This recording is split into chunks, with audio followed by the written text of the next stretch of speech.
ท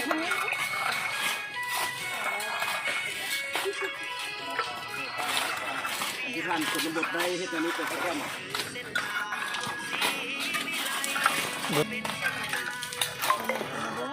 โอ้โหมิดอยู่เลยอ่ะมือต่อไม้บอก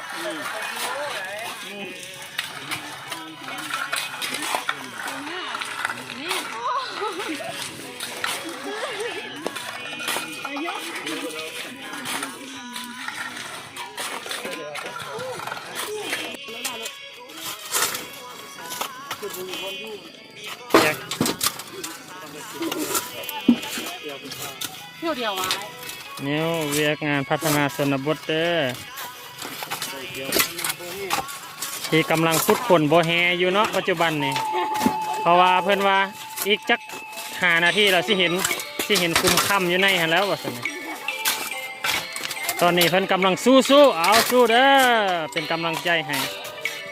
นักศึกษาสาขาพัฒนาชนบทได้นี่สู้ซน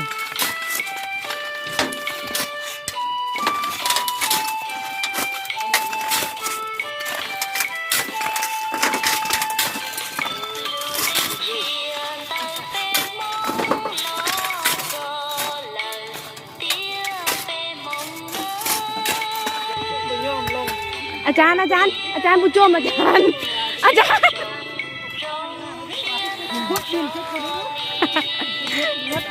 แจ่เด้ออาจารย์มาดีๆเด้อแบกเมียเด้อแค่เบียร์แล้วมึงส่งนี่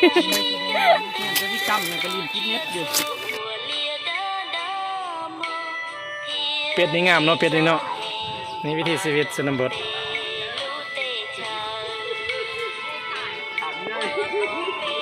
งามบ่งามแท้งามว่าวิถีชีวิตที่มีความสุขเลี้ยงเป็ดเลี้ยงไก่มีน้องปลามีเฮือนอยู่เย็นสบายนี่แหละความสุขเลี้ยงไก่งามบ่กบพ่อแม่พันธุ์ธรรมชาติก็ดี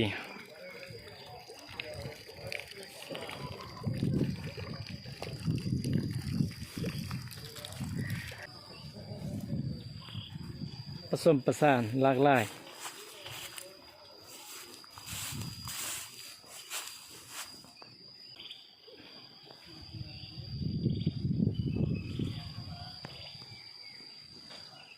อยู่บ้านห่านห่วยเมืองปักแสงแปลงโลหะบาง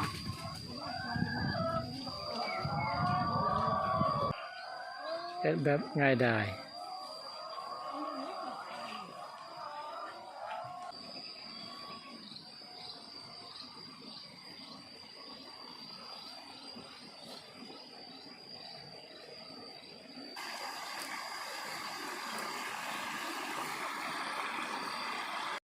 สองคน2 คน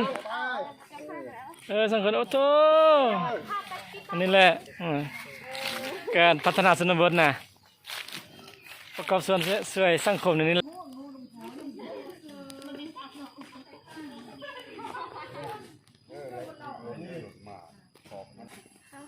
เห็นแล้วองค์อยู่ไหน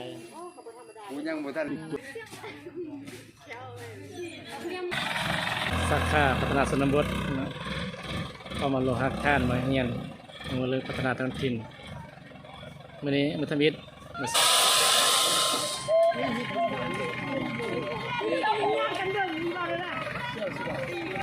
เริ่มแล้ว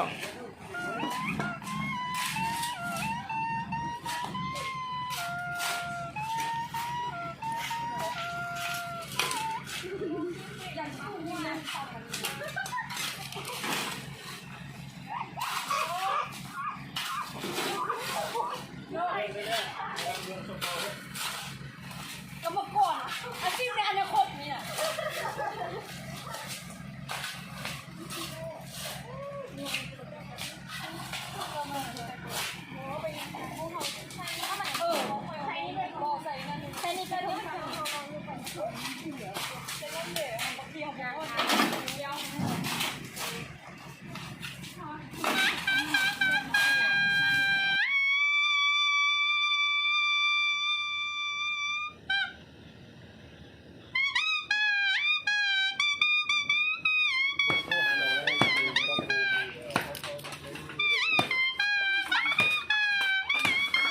ฮัดห่วยเนาะฮัดห่วย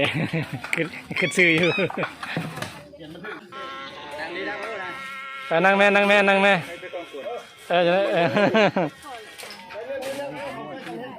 อาโมทนาทื่นสังวัดบ้านยัง